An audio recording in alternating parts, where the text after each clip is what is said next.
Buenos días, estimados compañeros y licenciados. Nosotros expondremos sobre el marco conceptual para la información financiera.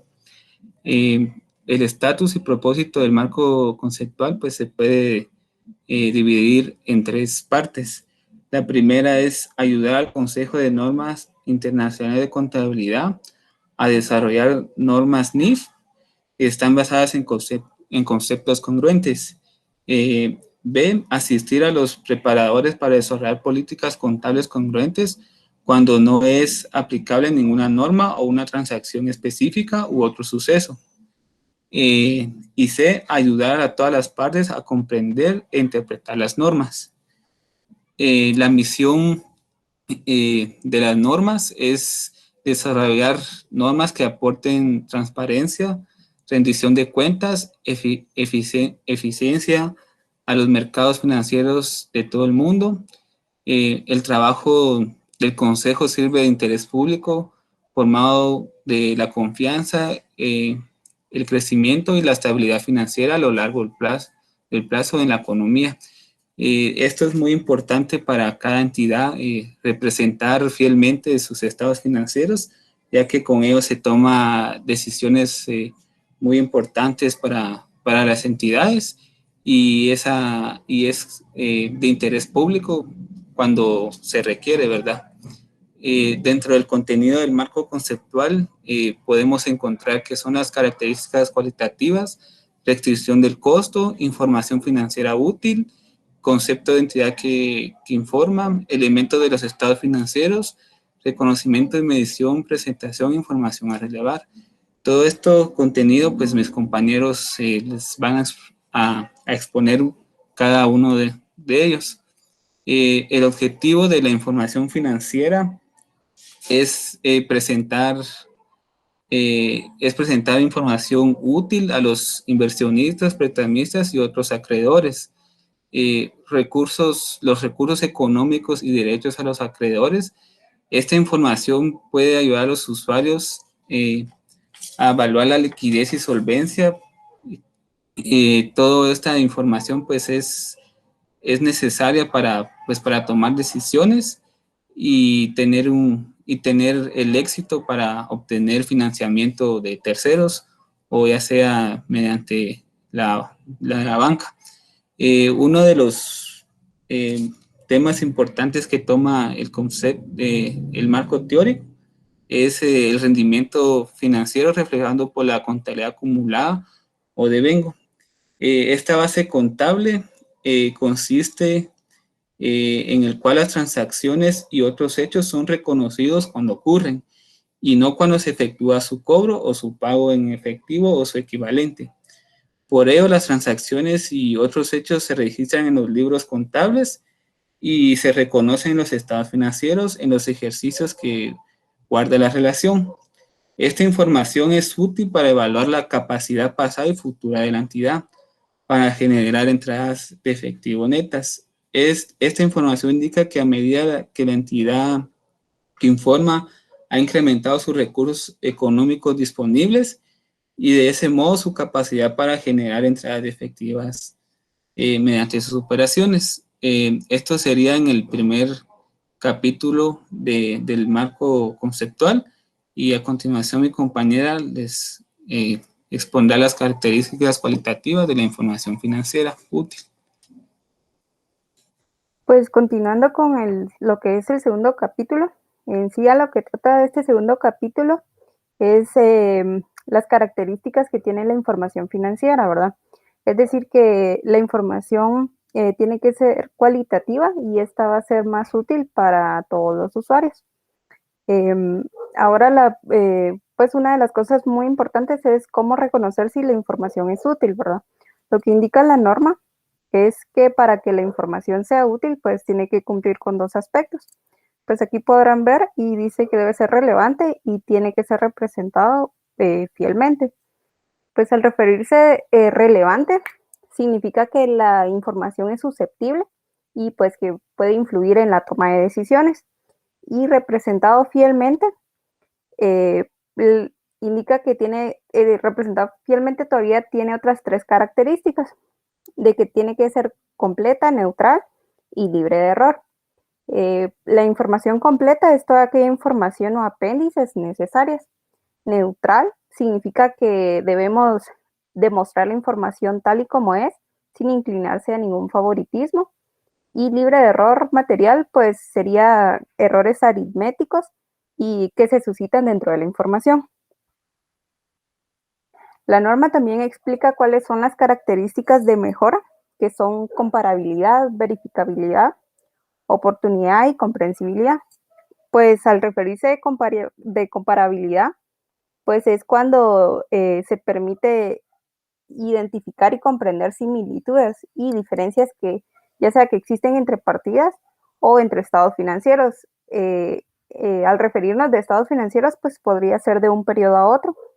La verificabilidad, pues debemos de constatar que los datos sean ciertos o correctos. La oportunidad, pues indica que la información debe de estar a tiempo, ¿verdad? En caso de que esta información no sea entregada en un tiempo oportuno, pues esto repercutiría de una forma negativa. Y comprensibilidad, pues se refiere a que tiene que ser clara y concisa y debe ser entendible para todos los usuarios.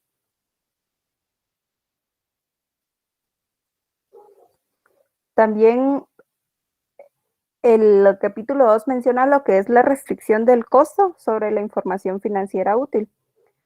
Pues aquí dice que la presentación de información financiera pues impone costos y es importante que estos costos estén justificados por los beneficios. Pues una manera muy clara de entender es de que un ejemplo sería de que pues si yo tengo una pequeña empresa y deseo contratar un contador y esta persona pues su remuneración es muy alta, pues esto conllevaría un costo demasiado alto, ¿verdad? Y si la empresa es pequeña, entonces la verdad no sería viable contratar a este contador. Entonces aquí es donde se refiere que la información financiera pues tiene que ser justificada con los beneficios. Y les dejo a mi compañero, él les hablará sobre el siguiente capítulo.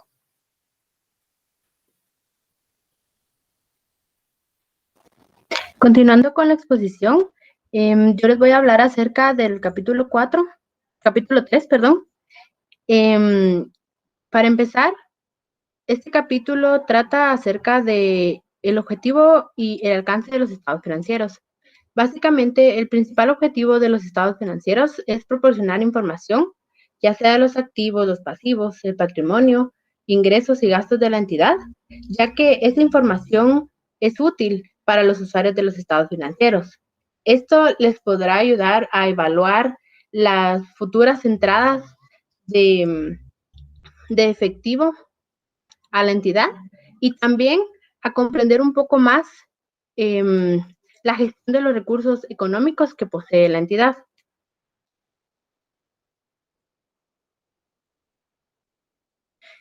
La información es proporcionada de distintas formas, que en este caso son los estados financieros y las notas. En el estado de situación financiera trata sobre el reconocimiento tanto de los activos como de los pasivos y el patrimonio. En el estado de rendimiento financiero reconocen los ingresos y gastos, y en otros estados y las notas se reconocen los activos, pasivos, patrimonio, ingresos y gastos, pero también incluye información sobre su naturaleza y los riesgos que surgen de estos activos y pasivos reconocidos. También dentro de estos otros estados se encuentra el flujo de efectivo y también en las notas podemos encontrar lo que son los métodos, suposiciones, juicios que fueron utilizados al estimar los importes presentados o revelados en los estados financieros.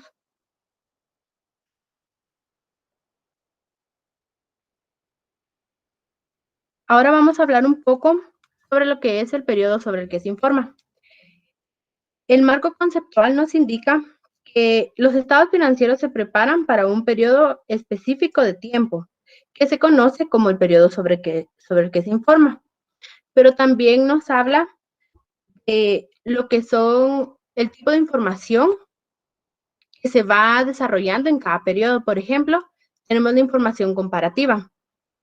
Si bien la información está tratando de un periodo en específico, es necesario contar con información comparativa que nos puede ayudar a ver cómo venía anteriormente la entidad sobre la que se informa y también nos puede ayudar a hacernos una idea de cómo va a ser en el futuro. Normalmente esto se realiza entre 2 años para comparar cómo venía y cómo está actualmente. Información referida al futuro. Nuevamente, si bien el periodo sobre el que se informa es un periodo específico, es necesario informar o revelar información acerca de sucesos que pueden surgir en el futuro o sucesos presentes que puedan ser de impacto en un futuro. Y también la información ocurrida después del final del periodo sobre el que se informa. De igual manera, a pesar de que un solo periodo está siendo del cual estamos informando, la información que ocurra después de este periodo también puede ser de bastante impacto para el periodo actual.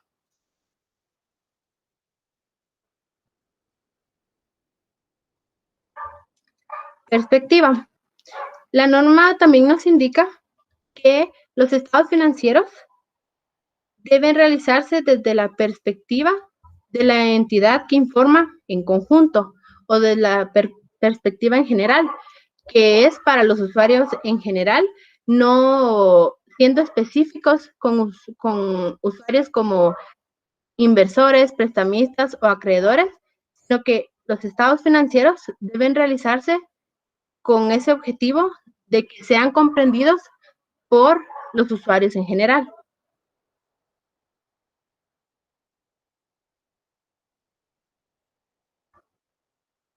Hipótesis de negocio en marcha. La hipótesis de negocio en marcha es un supuesto de que una entidad que informa está en funcionamiento y continuará su actividad dentro del futuro previsible. Dentro de esto, es necesario sacar a colación lo que es la NIA 570, que también nos habla sobre esto y nos menciona que existen formas de entender los riesgos sobre esta hipótesis que pueden ser financieros, operativos y otros.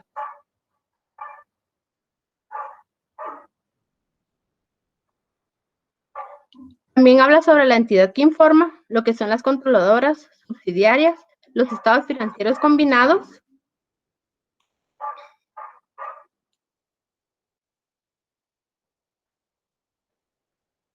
y también los consolidados y no consolidados, que acá la diferencia es que los consolidados básicamente nos informan sobre la situación de tanto la controladora como las subsidiarias, pero todo en conjunto. Y no consolidados es la que solamente nos informa sobre una subsidiaria.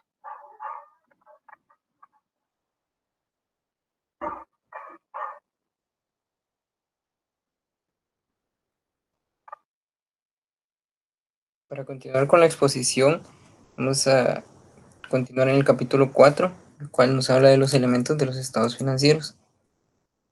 Y entre ellos podemos ver que están los activos, los pasivos y el patrimonio, relacionados con la situación financiera de la entidad. El activo es un recurso económico que tiene el potencial de producir beneficios económicos. El pasivo es una obligación presente de la entidad de transferir un recurso económico como resultado de sucesos pasados. Y el patrimonio es la parte residual de los activos de la entidad una vez deducidos todos sus pasivos.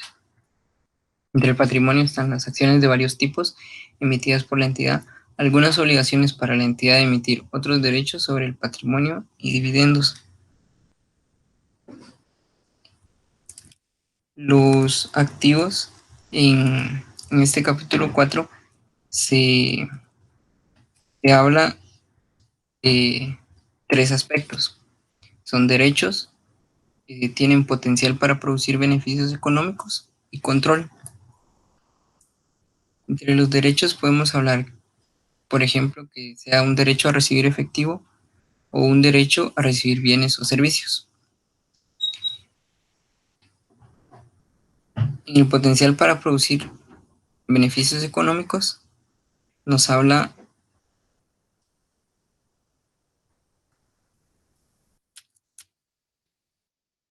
de recibir flujos de efectivo, contractuales u otros recursos económicos. Exigir pasivos mediante la transferencia, intercambiar recursos económicos con terceros en condiciones favorables y recibir efectivo u otro recurso económico para mejorar el valor del recurso económico. El recurso económico es un derecho y este tiene que cumplir con la definición de recurso económico si es un activo.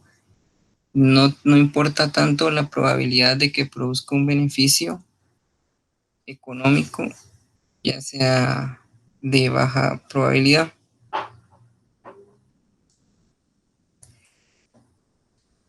El control incluye la capacidad presente de impedir que terceros dirijan el uso del recurso económico y la obtención de los beneficios económicos que puedan proceder de este. El control de un recurso económico surge por lo general de la capacidad que se tiene de exigir los derechos legales. La obligación nos habla de los pasivos.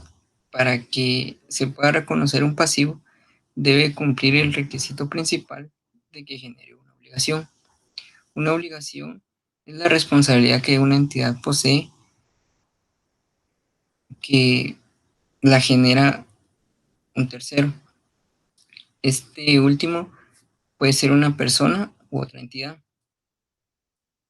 Las obligaciones se derivan en que pueden transferir un recurso económico y esto se deriva en obligaciones de pagar efectivo, obligaciones de entregar bienes o prestar servicios y obligaciones de transferir un recurso económico y también las obligaciones de emitir un instrumento financiero.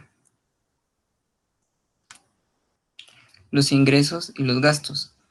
Los ingresos son incrementos en los activos, lo que es equivalente a la disminución en el pasivo, lo que nos lleva a un incremento en el patrimonio. Y los gastos son disminuciones en los activos o incrementos en pasivos, y esto genera una disminución en el patrimonio. De estos ingresos y gastos los detallará más en la siguiente presentación.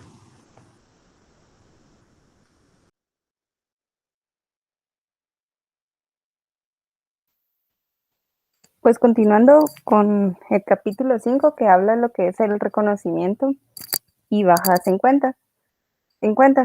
Como decía anteriormente mi compañera en el capítulo 3, pues ella había mencionado qué cuentas conformaban cada uno de los estados, en el caso de estado de situación financiera y en el caso de rendimiento. Entonces, lo que indica la norma, indica el reconocimiento que vincula lo que son los dos elementos del estado de situación financiera y el estado de rendimiento de la siguiente forma.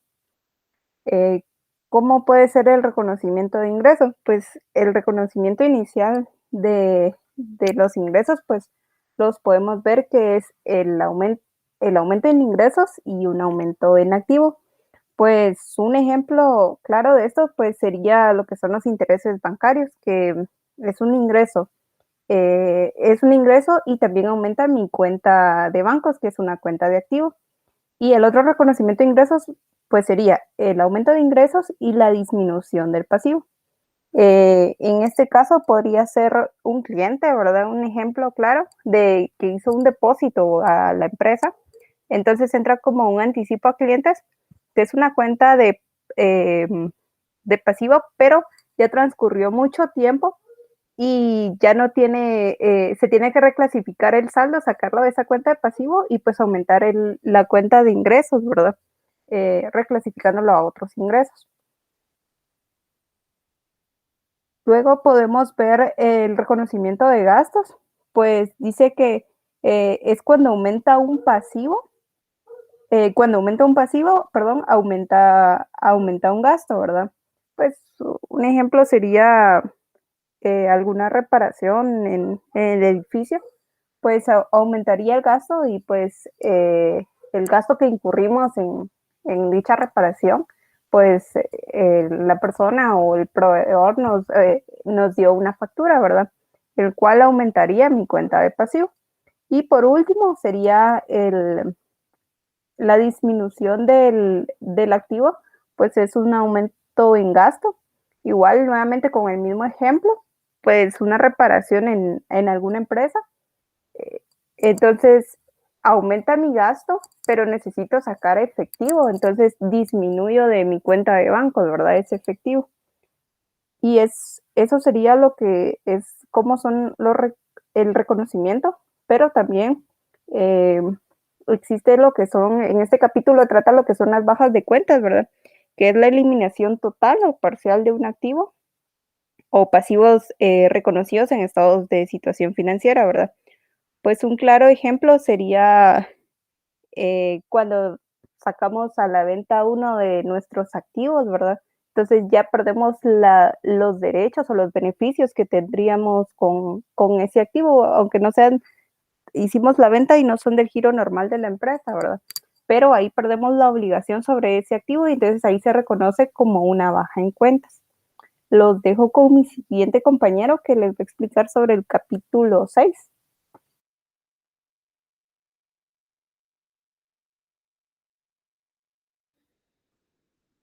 Muy bien, vamos a continuar viendo lo de la norma. El capítulo 6 nos habla acerca de la medición, la cual para poderla entender tenemos que hablar acerca de las bases de medición. Y una de estas es el costo histórico, que prácticamente este costo histórico eh, proporciona información monetaria sobre activos, pasivos, ingresos y gastos relacionados utilizando información procedente de al menos en parte el precio de una transacción o algún suceso que dé lugar a ellos. A diferencia del valor corriente, este costo histórico refleja cambios en valores, exceptuando en la medida en que esos cambios se relacionen con el deterioro de valor de un activo o un pasivo pasando a ser oneroso. Este costo histórico, cuando hablamos de activos, cuando estos se adquieren o crean, este costo es el costo incurrido en la adquisición o creación que comprende la contraprestación pagada para adquirir o crear dicho activo, más los costos de transacción. En cambio, en los pasivos, cuando se incurre en este costo, es tomado desde el valor de la contraprestación recibida para incurrir o tomarlo menos los costos de dicha transacción.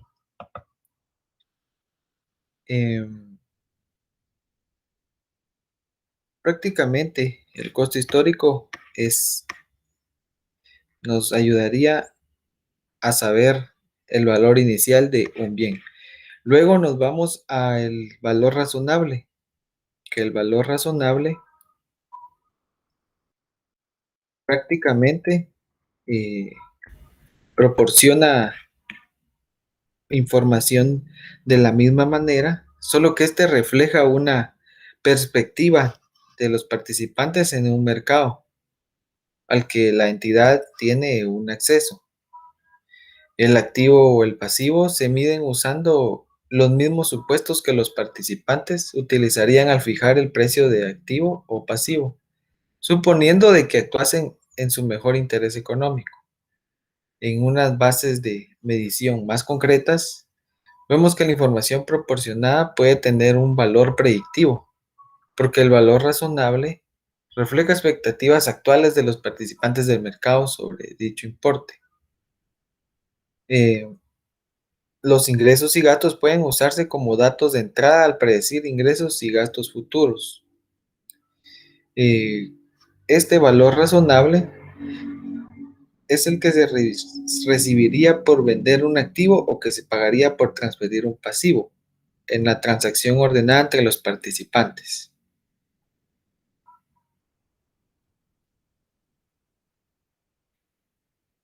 Luego vemos el costo corriente. Este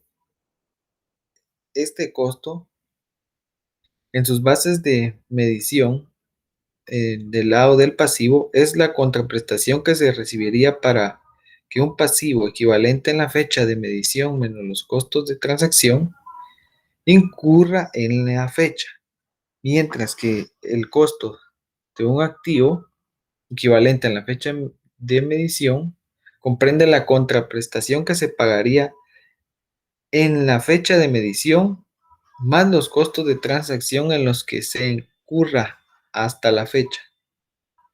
Y en las bases de medición concretas de este costo, vemos que este refleja al que un activo podría adquirirse o crearse en la fecha de medición o a la contraprestación que recibiría por incurrir en un pasivo equivalente.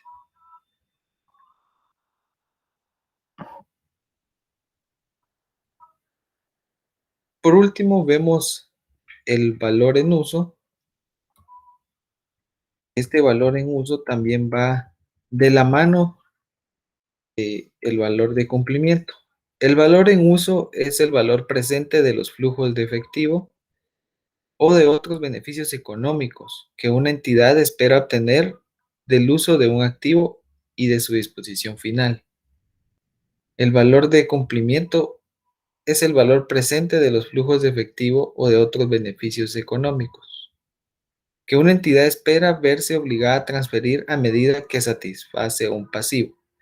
Los importes de los flujos de efectivo o de otros beneficios económicos incluyen no solo los importes a transferir a la contraparte del pasivo, sino también los importes que la entidad espera verse obligada a transferir a terceros para permitirle satisfacer dicho pasivo.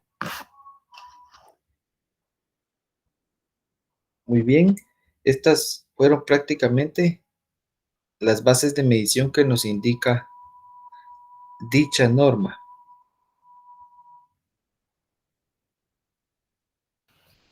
Y para finalizar, vamos a hablar un poco de la presentación e información a revelar. En esto se toma oficialmente la comunicación efectiva o la presentación de información a revelar como un medio de comunicación o herramienta. ¿Por qué razón tomamos esto? Ya que al hablar de comunicación efectiva, debemos de enfocarnos a qué usuarios vamos a presentar la información, cómo se va a presentar la información y a qué contribuye cada una de la información que estamos realizando nosotros. Por esto, se divide en tres diferentes objetivos para poder transmitir esta información que vamos a revelar de forma efectiva. El principal es que debemos de centrarnos en los objetivos y principios de presentación.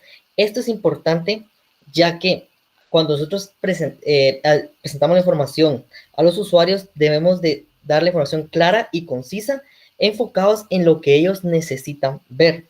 También en la clasificación de la información. Esto es importante también, ya que debemos identificar las partidas que son iguales y separar las diferentes. ¿Por qué razón? Para que estos puedan identificar la similitud de los movimientos y verificar los que van en diferentes rubros. Y por último, nos indica que es agregar la información de forma que no se coloquen los datos innecesarios. Es importante agregar la información que se debe de colocar en estos sin excedernos en agregar información que pueda entorpecer la lectura de dicha información.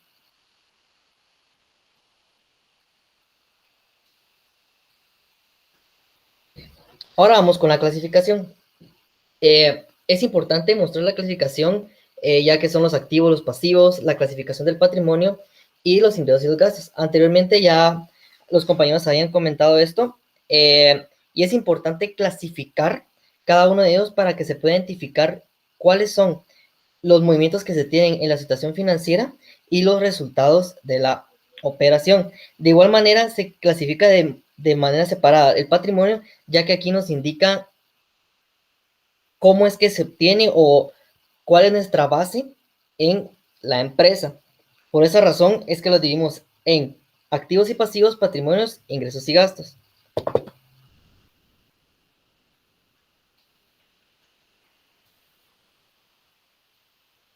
Ahora vamos a hablar de capital y mantenimiento de capital.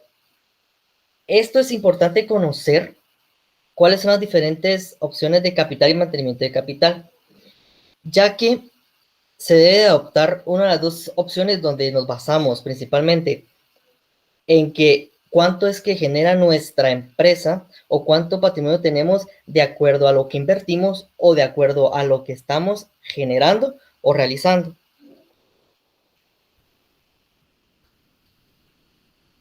Para calificar un poco más, el mantenimiento de capital se divide en dos secciones.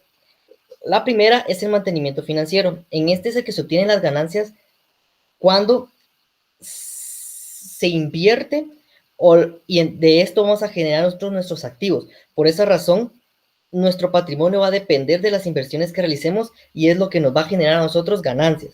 Y el físico es el que se basa en la producción, qué capacidad tiene nuestra empresa para producir ganancias de acuerdo a lo que nosotros estamos realizando con nuestra empresa. Por esta razón lo llamamos físico.